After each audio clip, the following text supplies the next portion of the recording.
Good morning, everybody. Welcome to the Meta Cafe. Grab your cup of coffee or your tea, sit back and relax, and let's talk about what is going on up in the stars, the planets in the heavens, in the cosmos, whatever it is that we want to talk about today in terms of the astrology, human design, or the gene keys. And actually, we have quite a bit to talk about this morning. And some of it is going to be pretty deep. And then I want to transition over and do like I did yesterday morning with an astrology chart. But today I want to do that with an eye to introduction to the parts of your human design chart. So I have a chart up already for someone. And if we have time, and you want me to take a look at your human design chart, I would be happy to maybe do that for a couple of people. You have to remember that my human design program dumped most of you out of it a couple of months back. And unless you've requested a new chart from me, I may not have it. So I may need to ask you for your birth details. So we'll take a look and see about that. All right. So let's see, who do we have out there this morning? Good morning, Debbie Hedden. You can refer to mine if you like. That would be good. Debbie, I'm going to write yours down because you are a reflector. And I think it's kind of fun for people to see the different charts from people. Mimi's always up for volunteering. Good. Good morning, Michelle. Good morning, Vanita. Good morning, Suzanne Fulmer. It's good to see you out there, girl. Colleen, good morning to you. Great to see you. And Michelle Gay and Patricia and Debbie Tibbetts, my phone finder. Laugh out loud. Oh, yes. Debbie and I are getting ready to go on our trip, and she's in the midst of packing and lost her phone. So she panic-stricken, texted me and said, please call me so I can find my phone. And, I would laugh at her, except that's happened to me before, Debbie. So I'm not laughing because, I've had to call I actually have on my Kindle, is it on my Kindle or on my iPad, something that says find my phone, so I can find my phone and not have to panic so much.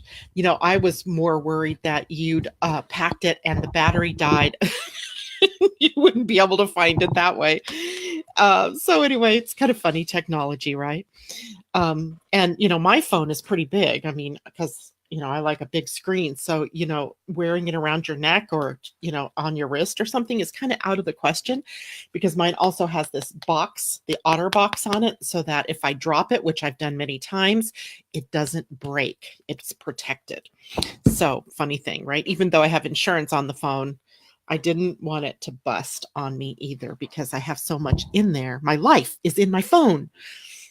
Amazing how that transition happened, because 20 years ago that wasn't the case. And I think there's probably as much on my phone now as there is on my computer, which is even more funny. All right, so let's see how everybody's doing. Looks like everybody's having a good day so far. Vicki Smith, good morning. You are welcome to use my HD chart. I might put you down because we didn't look at yours yesterday. And Vanita says I can use hers. Good morning, Asa. Great to see you. And John, good morning to you from, I don't know if you're in Bulgaria or if you are in London, but welcome to the show this evening or afternoon, your time, I'm guessing. And Anne, I may just pull yours up because I think I did see yours in there. And I have found my phone, Debbie says, but will not tell you where. At the address it is Debbie Hedden. I don't see my message telling you are welcome to use mine. If you see it, excuse me, you can use mine too. Great. So lots of volunteers. So thank you very much for volunteering. And I'll pull up some charts and we'll take a look at human design. Yesterday I took a walk with my friend Londa, and while we were walking, I thought, oh, there's something I meant to show you about your astrology charts yesterday, but I'll be doggone if I can remember what it is now. So if I suddenly say, oh, I remember, then it is because suddenly I remembered something I meant to tell you about your astrology charts yesterday that I didn't. So anyway, Good morning, Kristen. It's good to see you out there. It's good to see everybody. I just love it when everybody checks in and says hi. So let's talk a little bit about what is happening today. The moon, as you know from yesterday, as it slipped into Pisces yesterday morning just before we went on air, it is still in Pisces today. So we still have that air or emotional connection to one another, a spiritual connection, an intuitive connection. In fact, I'm wondering if everybody's spidey senses aren't kind of just tingling with information that's been coming in through maybe dreams or through chance conversations with people, or just, walking and something comes in, intuitive sort of information just flooding in. Connections that you're making, from something that you've heard or seen or felt before to something that's happening now that's taking it deeper. And that is the power of the moon in Pisces. And not only is the moon in Pisces, but we also have Neptune in Pisces and we have Mercury in Pisces. And the three of them are forming a nice little trio conjunction today that should help us really understand more about ourselves and also allow us to tap into the more compassion energies, the loving energies, and the energy of intuition. And I think in this kind of case today, all you have to do is ask and you shall receive, right? Ask and you shall receive, whether that is a thing that you need or if that is an insight that you need, an aha or a revelation. I think all you need to do is ask and then you can receive. So that is part of it today. The moon in Pisces also is idealistic, but doesn't always come, stepping down onto the realism side very easily. And so we have to take pains today, take steps today to make sure that if we're in a decision-making mode about something, that we really have our feet firmly planted on the ground, because we're kind of aloft right now. And if you have to make a big decision and you've been putting it off, maybe put it off another day or so. Let's see, tomorrow evening, 7:57 West Coast time. So that would be 10:57 East Coast time. So if you're on the West Coast, maybe evening tomorrow, it'd be good to make a decision. But mostly, let's wait until Thursday when the moon is in Aries and you have impetus and you have action with you. And then we can see what it would be like to get things done rather than to have to pussyfoot around, tiptoeing to try to get things done that we want to get done. Now, I want to show you something. I didn't highlight this, so bear with me for one moment while I highlight this for you, because I noticed something extraordinary in this chart today. And I think I alluded to it yesterday when we were looking at people's charts, but I want you to take a look at, I can't even see how centered I am here. There we go. Take a look at how many planets there are in that one quadrant of this chart. Now, this is the chart for the day today. So it's not anybody's personal chart, but take a look at that. Literally, there are 9 planets or points: Venus, the moon, Neptune, Mercury, Chiron, the part of fortune, Sun, Eris, and Uranus, all within about less than 60 degrees of one another. So it puts an intensity in your chart, in your life, in the area where all of those planets are congregated. So yesterday, having taken a look at your charts, you have to now look to where Pisces, Aries, and just the first degree of Taurus is in your personal chart. And you will see whatever houses that those signs are in is where there's this focus, where intuitive information is coming through, where it's being revealed to you what action steps to take next. And then with Uranus and Taurus, it speaks to the revolution, maybe the change, the dynamic that must move in order for you to be able to do that. So I'm gonna pick on a friend here for a minute. Michelle, you're always so willing to share, and thank you for that. And this morning she sent me something via text, and I'm not going to give you well, I am going to give you some details of it. So Michelle, I hope you don't mind. If you mind, this is the time. Tell me, no, don't share. Otherwise, I'm going to share because I think it really tells the tale about what is happening here. So I'm going to wait for 1 second. Camille says dreams. Yes. Good morning, Camille. Linda, good morning to you. She said, it's me again. Yay. Signed papers on sale yesterday for the house. Mixed emotions. I hope that means that you're getting money from that, Linda, because you deserve that. And I hope that that is the excitement that you're feeling. So nothing coming up from Michelle. No, she says, laugh out loud, go for it. Okay. So here's the deal. A few months ago, maybe it was even just a few weeks back, Michelle got this intuitive hit about writing. And she really felt like that was something that was important for her, but she was waiting, as a good generator does, for something to respond to. And then nothing particular came up, even though she and I had a discussion about this, and the possibilities of what she could write about. Weeks go by, and then this morning or yesterday, I guess it was, Michelle, something pops up in her field, and she is again thinking about writing. And then what do I write about, right? So that is the thing that is coming up. So her intuition has been bringing this up, right? So something on the inner planes is bringing this up to her. The next step, because the next step is these planets are all, except Neptune, will be moving off into Aries, is to take action. And the action step is the part where we all get scared, right? Where we all sort of bog down because we might not trust our intuition. We may not trust that information that's coming into us is actually actionable and or should be taken action on. And the best way that I know, and Michelle, you know this because we've had this conversation 100 times, I'm sure, is that you are sacrally defined in your human design. And when we take a look at your chart, we'll talk more about that, which means that in the moment something is presented in your world, it is up to you to say, uh-huh, or uh-uh, right? You're either pulled toward it or you're pushed back from it. If you're pushed back from it, then you know it's a no. And if you're drawn into it, it's a yes. It's trusting that, right? So many times we don't trust in our body's wisdom. We are believers of the mind. And in that, we often trust the mind before we actually trust anything else, whether it's our body, our emotions, or our intuition. That's called conditioning. Right? Conditioning. In human design, conditioning is a good thing sometimes, right? It helps us have a framework from which to live our lives, but it can also be on the negative side, the part that holds you back, the part that you believe something is true about you that may not be true about you. So we're going to talk a little bit more about that today. So it'd be interesting to look at Michelle's chart and see, I think her chart's very much like mine, actually. So Michelle, I can tap in very easily to your chart. She has Cancer on the rise, and that's going to put Pisces and Aries and Taurus somewhere between her 9th house and her 12th house.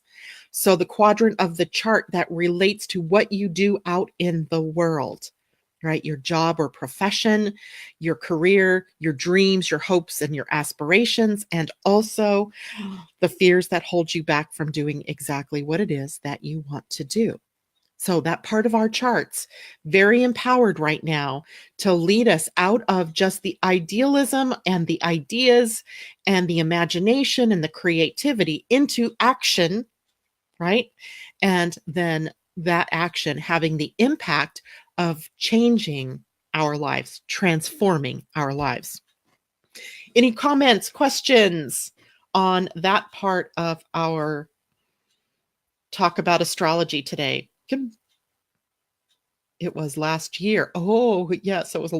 Really? Well, last year wasn't all that long ago. It seems like, this year is already flying by, but it is only April. So it could have been in December we had this conversation. But the point is, Michelle and others, is that there's something that's coming up in your lives. And it may be something that's a repeat or a three-peat. It could be something that you've been feeling called to want to do, but you've been reticent to do it or hesitant to take steps on it. And you're now being called to take that step. Maybe not today, this minute, but certainly here very shortly. Now, I want to talk about something else that's huge this week, and I don't know that I would get around to it on any other day this week to really talk about it.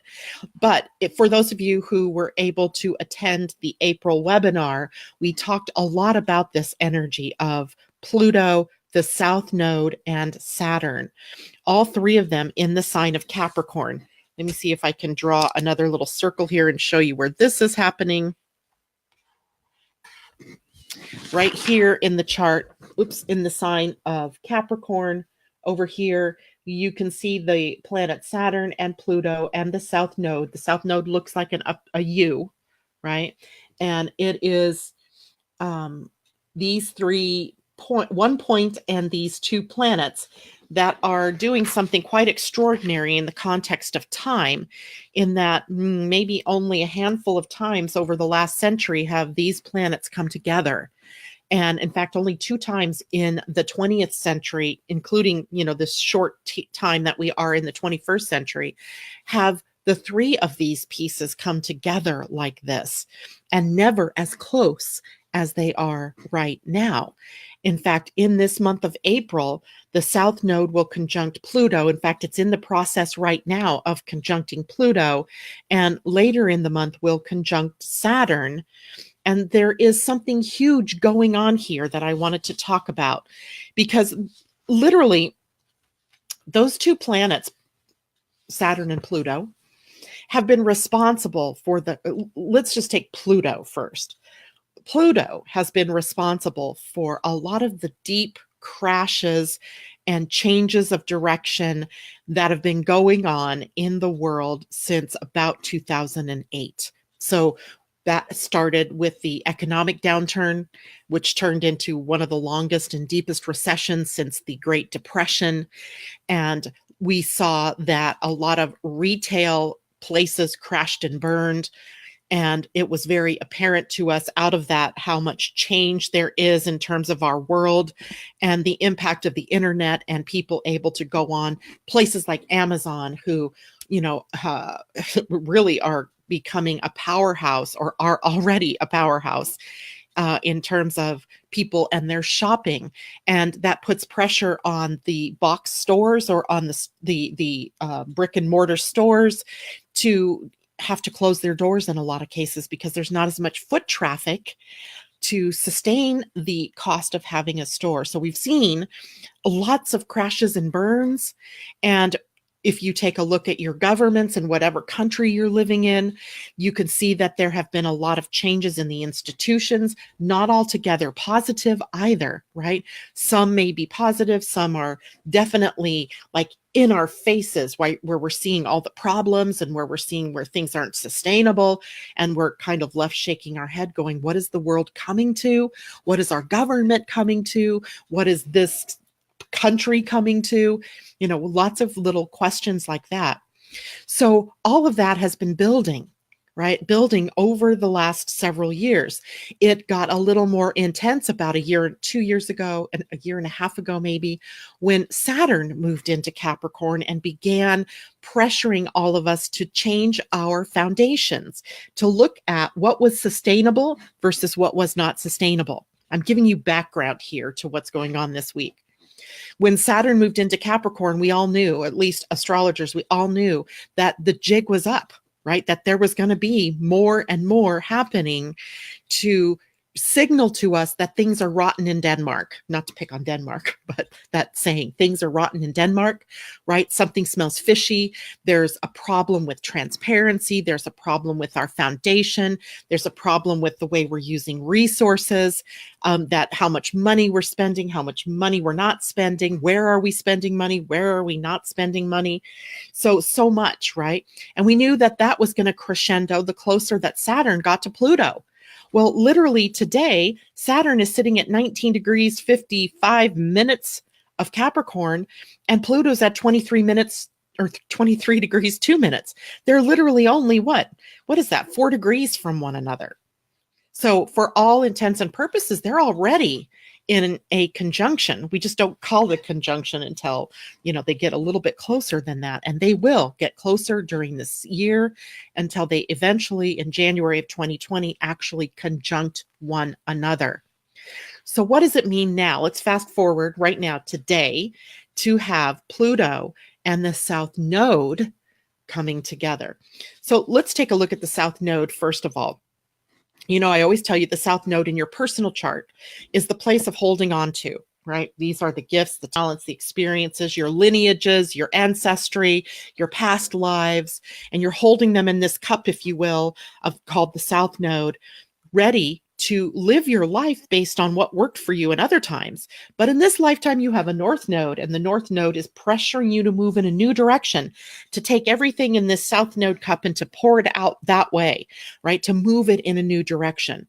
To give you an example of this, right now we have the South Node in Capricorn, and the South Node in Capricorn, if we look at the bigger, wider world, we have to take a look at corporations and governments, the healthcare system, education system, you name the system, you name the structure, and if it is the old and the traditional, it is cracking and falling apart.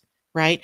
The chinks in the armor are being exposed in favor of moving to the Cancer North Node, which embodies nurturing energy. And here's where it always, this one thing that I heard Marianne Williamson say always sticks with me. And that is in a conversation she was having about activism and how people should get engaged with their government, or she was specifically speaking about the US government in this case, that our governments need to be run more like a family and less like a corporation. Her point in that, and very profound in the face of the North Node in Cancer, is that when we are treating each other like a family, we're nurturing, we're supporting our weakest links, we are taking care of one another, we are making sure of our survival. But let's change that to being able to thrive in as a community, as a tribe, as a country, as a nation, as a world, as an earth, right? So the old way of being is cracking and breaking apart in favor of this more nurturing and caretaking Cancer energy. Caretaking, but there are always the negative sides of that as well, right? There could be the part of the Cancer North Node that's security oriented. We certainly see that in our country here in the US with the whole immigration issue, right? The growing pains of how do we nurture our own people, but also take care of the people that are trying to come into this country, and how do we make sure that that's done fairly and in a way that is sustainable. So those are all issues, right? Issues. Now, the South Node is about release, about endings, about emptying out. Remember I said we'd empty the cup and we move it and push it out into a new direction. Good morning, Janice and Rebecca, and it's good to see you. So if you guys have questions about what I'm talking about or comments, please feel free to put those in the chat and I'll take a look at those. So the South Node right now is holding space for us to destroy, to demolish, to crash and burn anything so that we can rebuild, anything not working, anything not sustainable, so that we can rebuild. So it's all about destroying, releasing, breaking down the old. You might as well take your plans, your ambitions, and your all of the things that you think that are going to happen and let them go, right? Release them, because the South Node is about release. And the purpose here with the South Node is to empty your field, empty your energy in favor of creating that empty space, right? Because when you have empty space, then you can build something worthwhile. You can build something sustainable. So in our world right now, we're burning off anything that isn't correct for us. That might be distractions. It might be superficial stuff. The things that you thought were important that really now in retrospect, you look at it and you go, WTF? Why did I think that was so important as opposed to this over here, which sustains me, supports me, and makes me feel good? right? So right now, I think a lot of you might be feeling like the hands of fate are directing you in some way, shape, or form. You may feel a little bit like things are out of your control. And guess what? They are. Things are there. The big things right now are completely, utterly, totally out of your hands, because what we are going through, and that which will intensify as we move through the year, particularly if you are going kicking and screaming into this process, that we are pruning our closets, our lives, our souls, our lineages, our ancestry, and pruning it.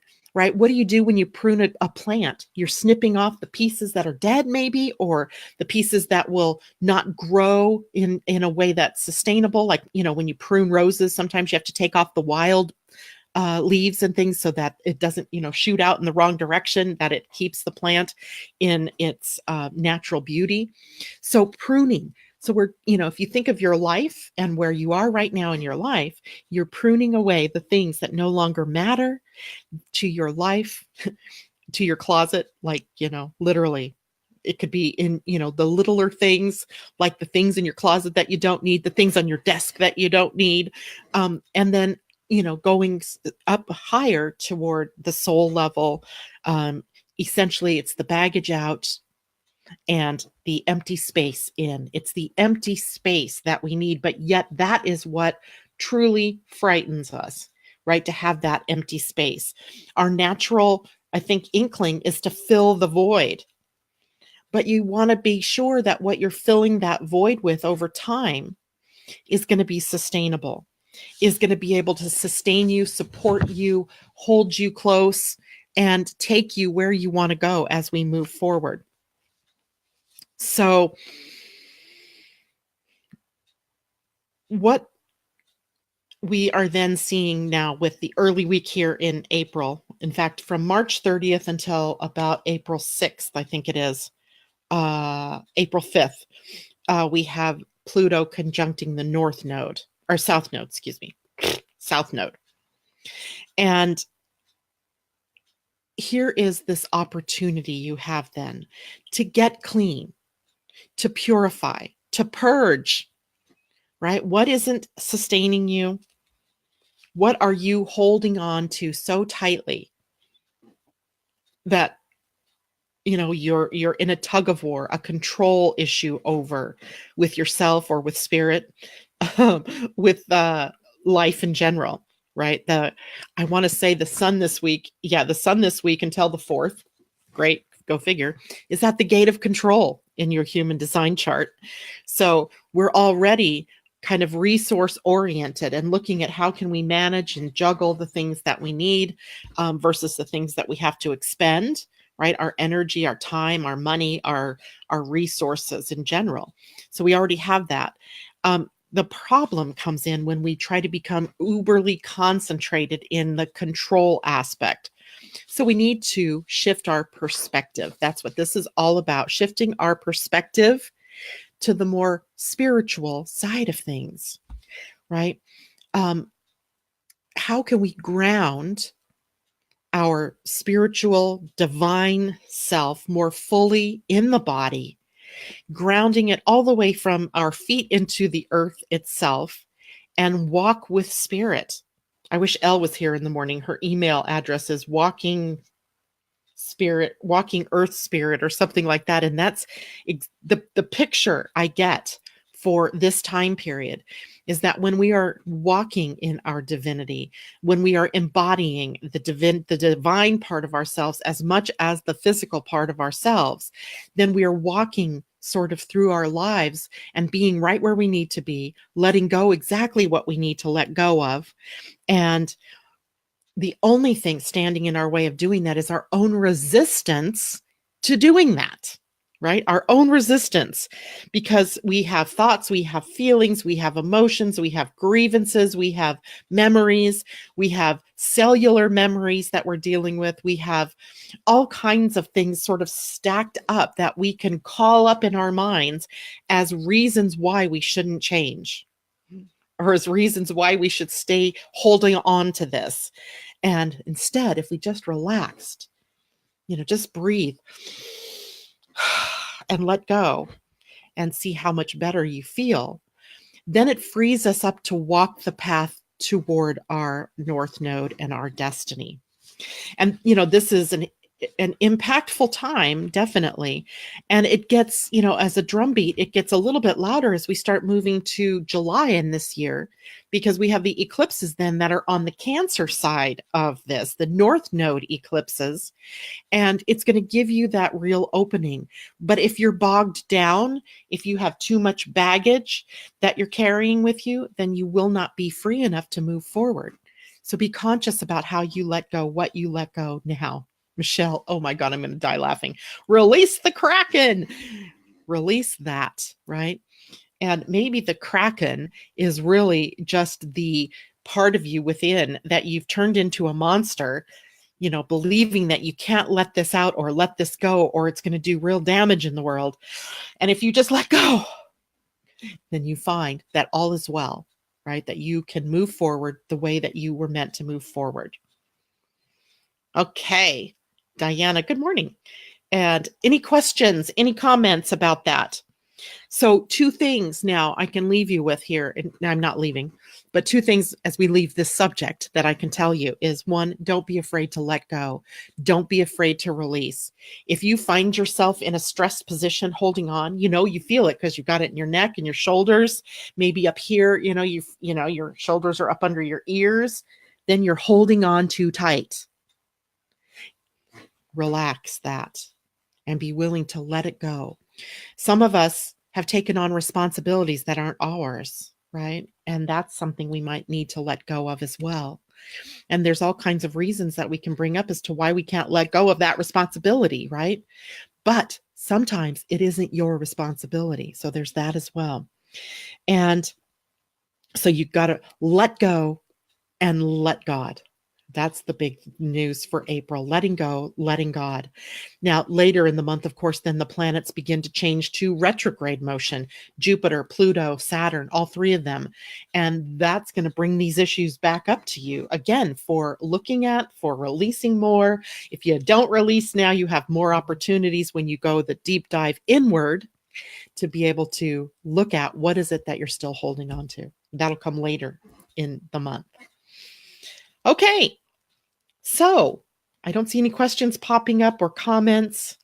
And Camille says, Cancer here, July 4th. Wow, just like America. A Cancer, we have a couple of Cancers out here. So Cancer, I think even, for you, Camille, then the summer is going to be of import and impact because those eclipses are going to be happening in Cancer. And that is a good news for you as it opens doorways and windows perhaps to new things. But without looking at your personal chart, I don't know for sure. Okay, so I don't see any questions popping up. So I am going to transition over to looking at a human design chart. And I may pull up more than just Michelle's, but because yesterday I gave you sort of that orientation to your astrology charts, I want to do the same now for your human design charts. Rebecca, great. Oh my gosh, that's awesome. She says, gosh, this is why that spiritual practice is so essential this year. Absolutely. You got it spot on. Remember when I did the astrology for 2019 webinar, we talked about Jupiter in a square to Neptune, and we talked about Saturn in a sextile to Neptune. And what that was calling us to was becoming more and more spiritually bound, being, maybe bound isn't the right word, but more and more spiritually aware, grounded in our spirituality. And to build a spiritual practice, to enhance one if you already had it, and to really lean into what part of you that you can't really see, but you can intuit is there.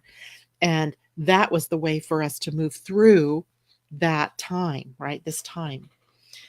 Suzanne, Cancer with Gemini rising and a Libra moon. Definitely lots in flux there for you. All of those signs leading you to new things and change, right? So good stuff. Somebody else just said, wow, this makes so much sense. I felt early last year it was time to move to a more nurturing workplace. Yeah, and I would imagine lots of you are feeling things like that. Um, in conversations that I have with people, I hear that people are feeling like they need to move, like relocate to new parts of the world. I've never had as many requests to look at relocation charts as I've had in the past year. And I have heard people saying they need to change their work or their jobs, that they're not happy where they are. And I think a lot of people, that triggers fear, right? It's fear, like of leaving the known, of leaving, your what you've termed as your foundation, and that idea of rebuilding a new foundation is really scary, but it's what is really being supported right now, right? And then if you're someone who's been in deep resistance to that, then let's see, is it next week? Next week the sun is in the gate of shock. Debbie, why did we decide to go on a cruise during the week of shock? I don't know. What the heck were we thinking? But shock doesn't have to be a bad thing. But next week, the sun is at gate 51, and that is all about initiation into something new. And it usually comes with a shock. Why? Because we're such stubborn entities. We're so stuck sometimes. And it takes a big injection of energy to make us move, to make us change, to make us let go. And in order to move through next week's energy, then you likely are going to want to be able to just say, okay, I hear you, and I'm going to explore this topic more, or I'm going to take the steps I need to take, because that is what is being supported. Linda, can't find human design chart either. I don't know what to tell you, Linda. Hopefully you've got it in your email someplace, because I know I sent that to you recently. You could find it again, maybe in your maybe you deleted it, so you can do a search in your email for something from me, and maybe you've got it there. Rebecca, would you elaborate on the difference between Mars in astrology and human design, please? I can do that. Hold on one second here. Camille says, and I am starting a new venture into a healing field as I transition out of being a realtor. Awesome. Taking your time, moving one step. Remember, it's one step in front of the other, Camille. I don't remember what your type is, but to answer Rebecca's question, they're pretty much the same. But in human design, we have another aspect of Mars that we look at, and that is the relative, our personal relative immaturity in living our lives the way that we are meant to, in taking action the way that we are meant to. So let me explain here. You know how Mars has that tendency to think first, or to act first, think later? That is coming from an immature place within us, right? We get all excited, or we get impatient, and we don't want to wait. And so we strike out, right? And we do, and then have to find out later maybe that we've got to pull it back. So Mars in your human design chart can show you where you are relatively immature, or where the pathway of maturity of action will be noted. So I hope that helps. Maturity of action. And of course, you have two gates there, right? Everybody does. And we'll look at a chart here in a second, and I'll describe that more. But one side is your soul purpose, while the other is your life purpose. The life purpose Mars is one that is going to show up every day in your life, while your soul really understands the maturity process. So it's kind of interesting to look at it that way. Natasha, yesterday I got the message to have a meditation with my dyslexic part. She has been controlling me quite well, with fear of doing things like writing the written word. I asked someone to come and help, and it was Jesus. What a gift, listening to him talk with her and helping her move into what I am being called to do. Now for the witness to see how this has helped. Right. So you actually have to take a step and do something, right, Natasha? Okay. Now, I am going to share my screen here. Remember yesterday, my attention looked like I was gone for a minute, and that's because I have to find the right screen and bring that up and then go back. So let's see, is it an application window? It is. And I've got to go back here one moment to Google and put that into the broadcast, make it solo. And then I'm going to go back to this chart. So before I do that, somebody quick tell me if you are seeing Michelle's chart up in the window. Whoa, whoa, whoa. No, you are not. Now, hopefully you're seeing. Let me go back here to be live. No, you're not seeing it. Why not? Hold on. I'm going to stop sharing again for a moment. This is what I want on my screen. Now I'm going to share my desktop screen, and it's going to be here, and it's going to be there, and that. Okay. So what you all should be seeing now is a human design chart for Michelle. Good. Michelle Gay is what we sometimes see her in here as. For some reason in my astrology program, she was as good. She's a good girl. Okay, I'm going to quick go back. See the comments. Yes, yes, everybody's saying yes. So you're seeing her chart. So let's start by orienting you. Somebody tell me, can you see my mouse moving around or my cursor moving around here? I'm circling the head. Can you see that? Somebody quick give me a yes or no. Oh, Ace is saying no chart. Yes, no, yes, no. Oh, shit. Shoot, I mean. Okay. Back off here for a minute. To broadcast, that's the problem. And no sound. I don't need sound. I'm going to put that solo. I know you guys are seeing a black screen for a moment. You know, yesterday this was so easy. Here's what I want to share.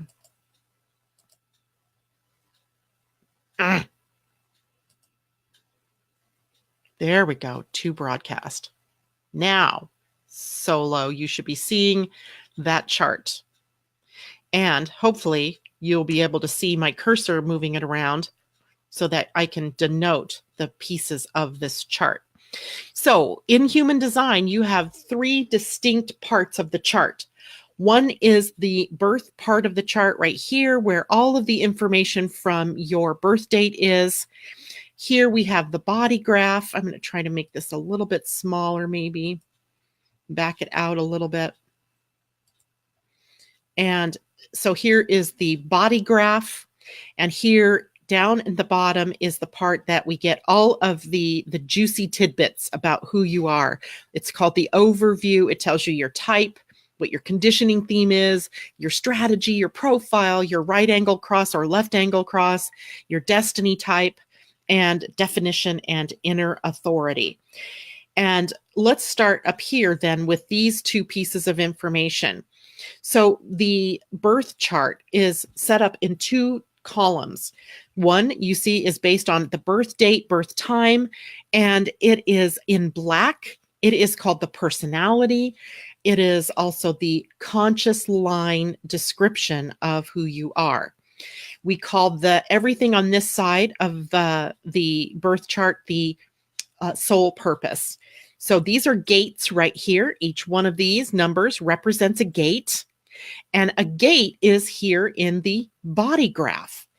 So if we look at the sun, this is the symbol for the sun right here. Her sun sits at gate 29 and up in the 3rd line. Don't get bogged down in what these things mean, right? This is a deep study, again, just like astrology. So it just gives me more detail about where her sun is located. And the gate 29 sits right here on the sacral, and it's kind of hard to see because it's colored in red because she has it defined. Let's see if I can make this part a little bit bigger. Here's the gate 29 on the sacral right here. And the gate 29 is the sun. And you can see for her, it creates a whole channel. She must have the gate 46 somewhere in her chart. So everybody has the centers aligned just like this, right? They're all in the same place, right? The head is in the head and the ajna is in the ajna, the throat. All of these look the same. The gates are all in the same place in everybody's human design. What's different is what is defined versus what is open.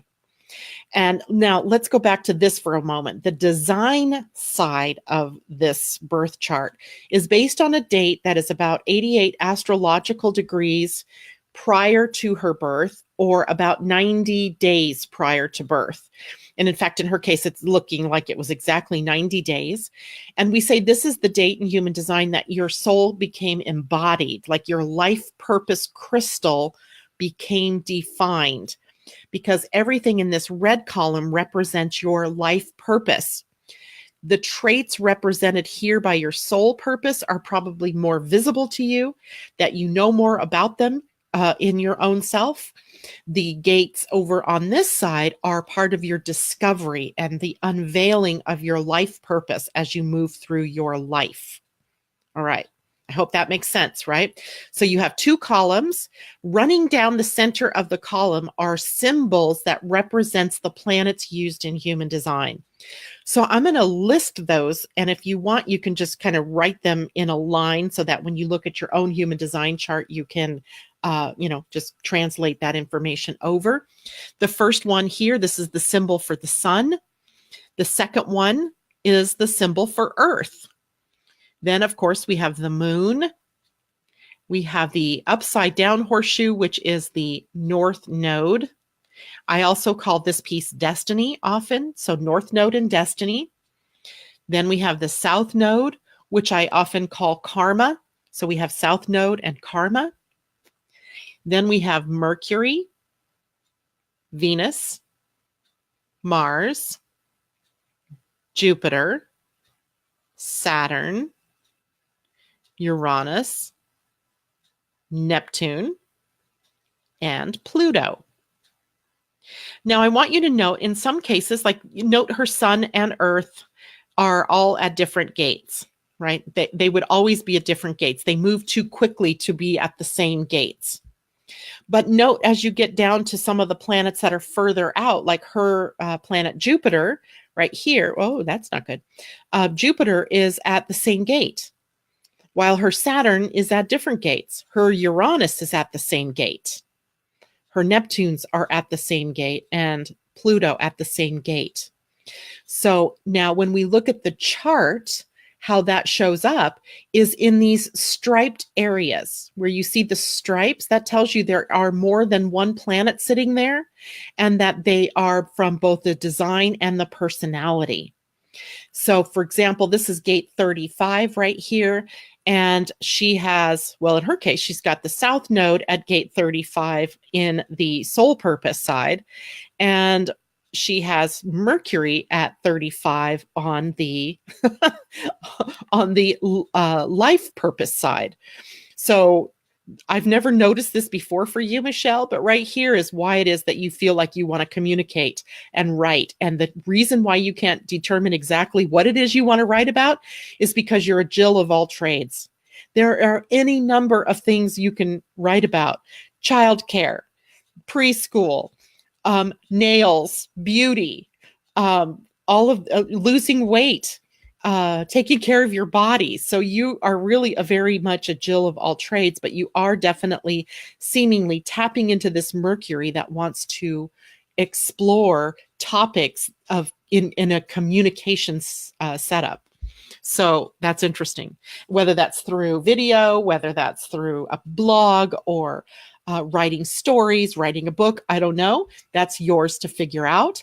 But it would seem that you have any number of topics that you can draw on: health, beauty, wellness, children, etc. So that should give you moments of thought here this morning. Now, when you see these gates in your human design body graph, note sometimes you see them like this one here in the head here. These are all hanging gates. It means that there's a planet at one end, but not one at the other. So there's no connection, right? It's hanging. As opposed to a channel like this, where there's a planet at one end and another planet at the other end, and they come together and they join up energies, right? So she's got two channels here that are completed. In this case, they're completed by planets that are on the personality consciousness side or the soul purpose side. And on this gate or this channel, Half of it is coming from the personality side, and the other half is coming from the design side. Either way, the channel is completed.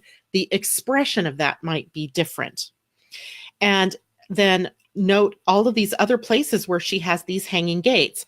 Now, we all have hanging gates and we all have channels, unless you're a reflector like Debbie Hedden, in which case you only have centers with hanging gates because you don't have any planets at the other end to come together.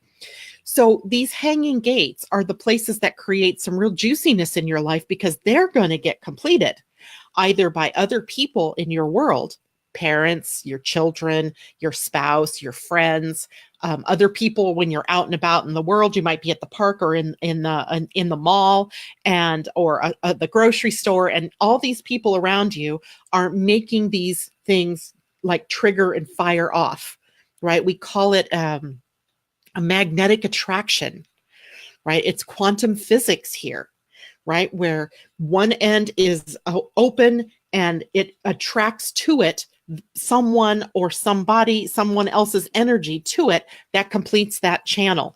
When that happens, you usually know it, right? Have you ever had an experience with someone where you were absolutely repelled by them, or an experience where they just drew you in? You would know somewhere in your human design, you're being called together, or in some way there is something for you to look at because that connection is happening, right? And that connection is happening most likely through the open ends of your hanging gates. Now, at other times, planets transit through these areas and add their dimension to what's going on in your body graph.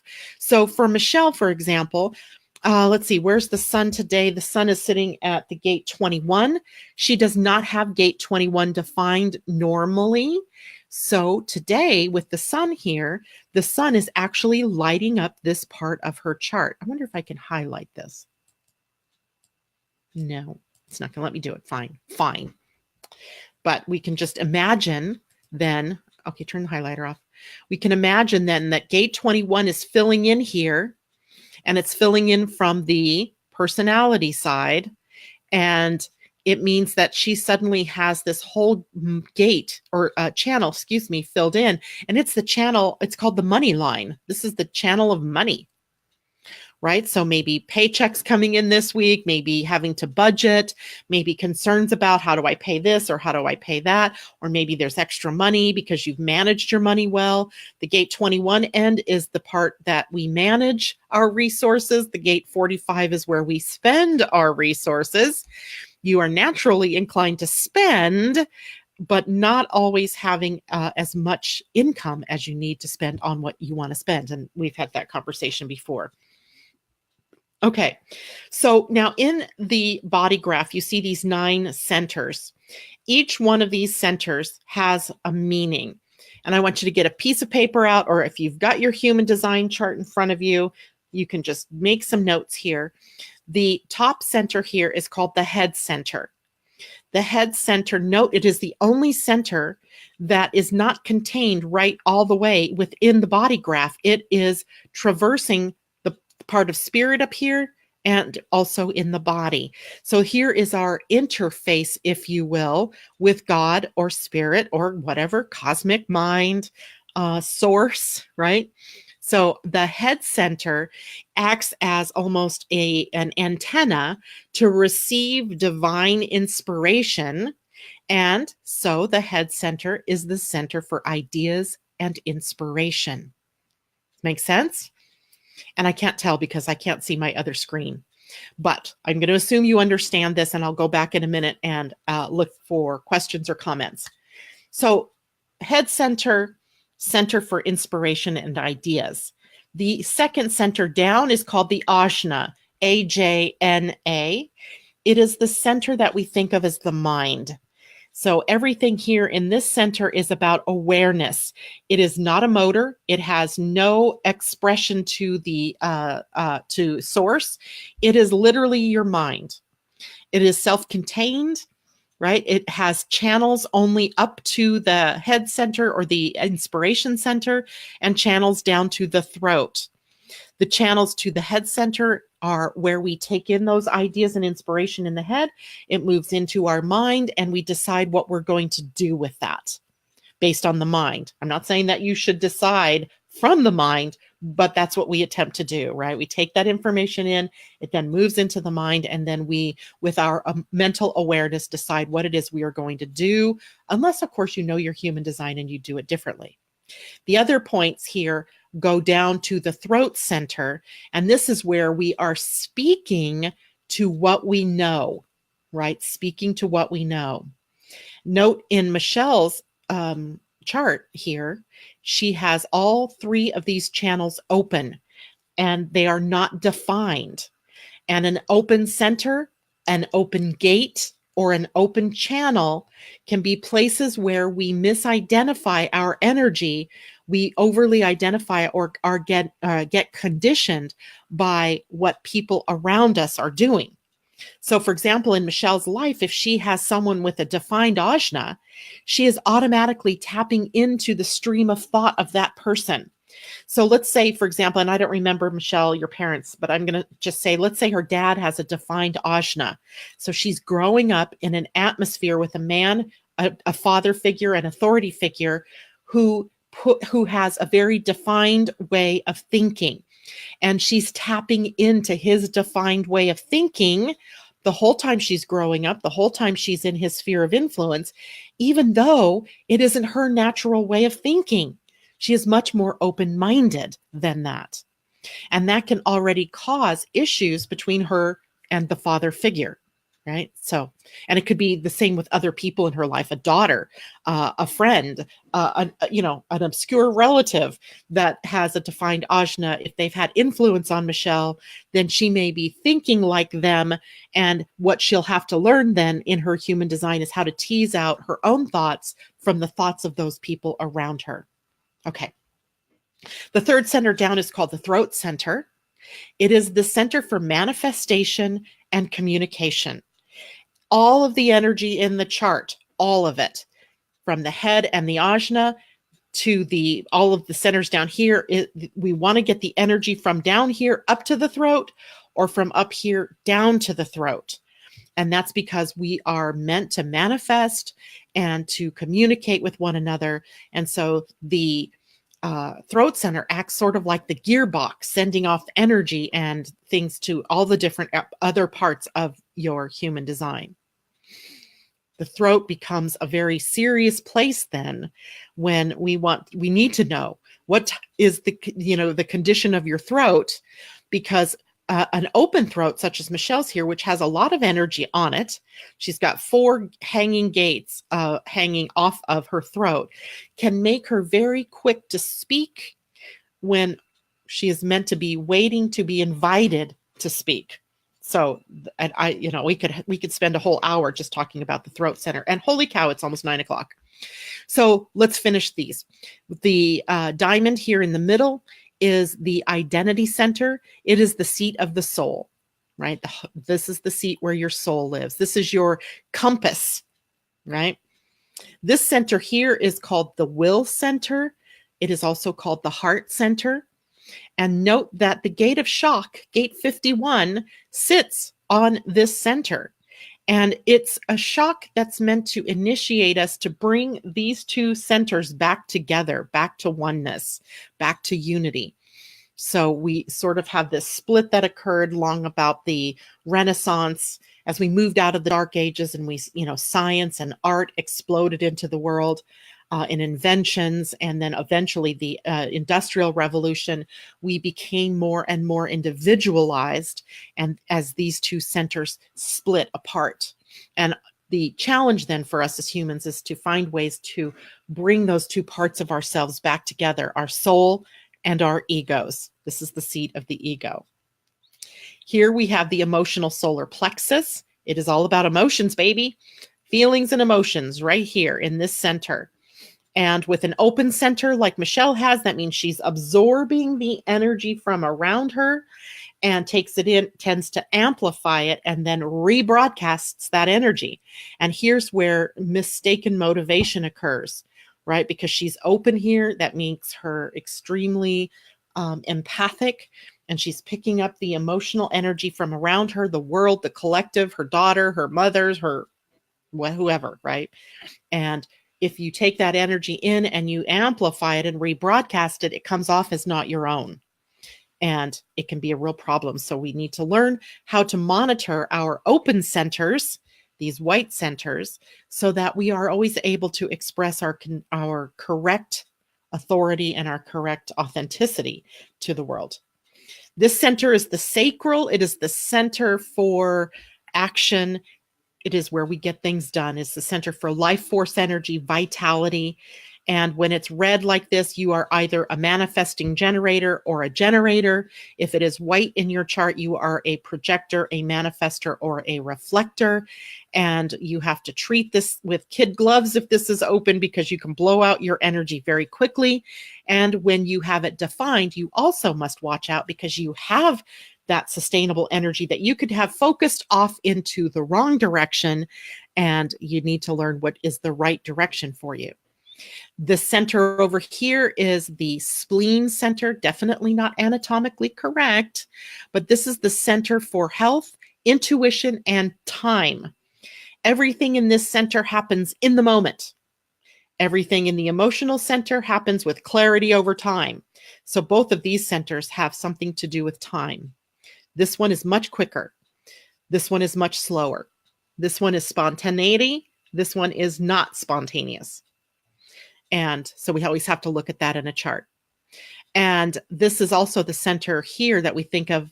All of these gates double as fear gates, because this center ultimately is about survival. And evolutionarily, this one is passing away. Its influence is lessening, while this one over here is increasing.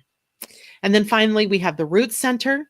And the root center is what grounds us to Mother Earth, to terra firma. It is the center where the impulse begins for life. And that impulse to life begins in joy and imagination and creativity. So that is an interesting center in and of itself. This center, and ego center, and the emotional center, these four are called motors. They have energy to them. They do something.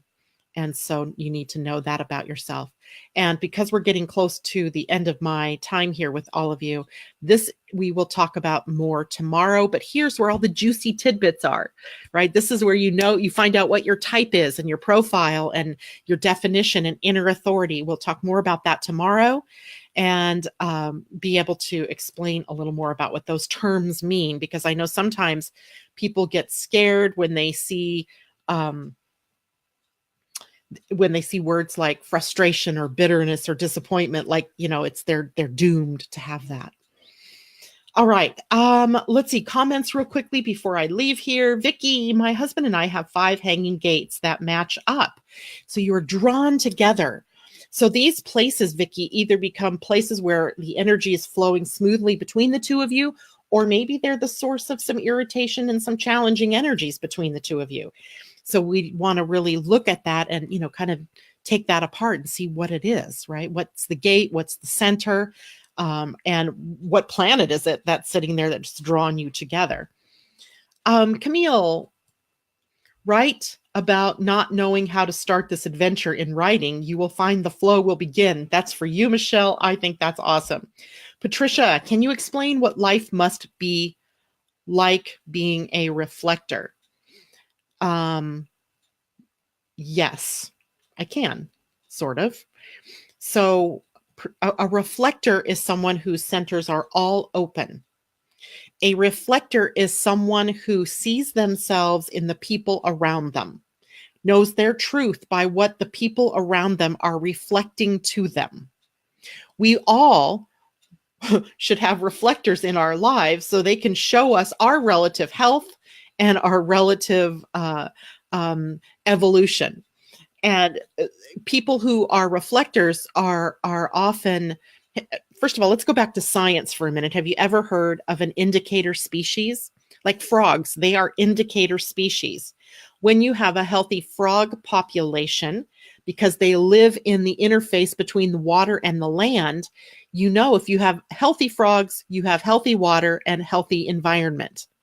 If you have frogs dying, or you have very few frogs where you should have plenty, then you know the environment isn't so healthy. That's an indicator species. Well, reflectors are sort of the indicator species among us. They reflect back to us as individuals the relative health of our groups, of our tribe, of our communities, and our families. And then we can take steps to enhance the healing of that community or tribe or whatever. But for reflectors themselves, all of life is being taken in by them. They're taking in everything, right? All those centers, right? Open centers, they absorb the energy from around them. They tend to amplify it and rebroadcast it. So reflectors can have a tendency to be doing a lot of the wrong things in their life because they're missing the true path ahead of them. Likewise, their centers are often turned on and turned off by the travels of the moon, because the moon moves quickly, right, through 2 to 3 gates a day. And so throughout the day, they can come through many different moods and have access to many different energies. So a true reflector has to wait about 28 days in making any major decisions, because they have to wade through all of that energy before they can get to the truth for them. It's a slower process for them, but they reflect love. They reflect life. They reflect joy. And if they're not reflecting that to you, then there's an issue going on in the environment, right? If you have an ill reflector, or if you are a reflector and you're sick, or you're angry and upset, then you might be surrounding yourself by the wrong people, or you're in the wrong environment, right? Because you're always reflecting the relative health through how you feel and how you're showing up in the world. I hope that helps. All right. Michelle, have no idea how to start. Yes, I want to blog about our adventures and things. Just start. Okay. Okay, so I think that's it for me today. Linda, always expressed by the range of your knowledge. Maybe impressed. Expressed? I don't know. Anyway, thank you all so much. Tomorrow we'll go into the third part of your birth chart, and maybe we'll take somebody else's chart tomorrow. Debbie Hedden, I'm sorry we didn't get to your reflector chart. Maybe we'll look at your reflector chart tomorrow. Okay, thank you all. Have a wonderful day, and I'll see you tomorrow morning, 8 a.m. Pacific time, 11 a.m. East Coast time. Bye for now. Mwah. Have a great day.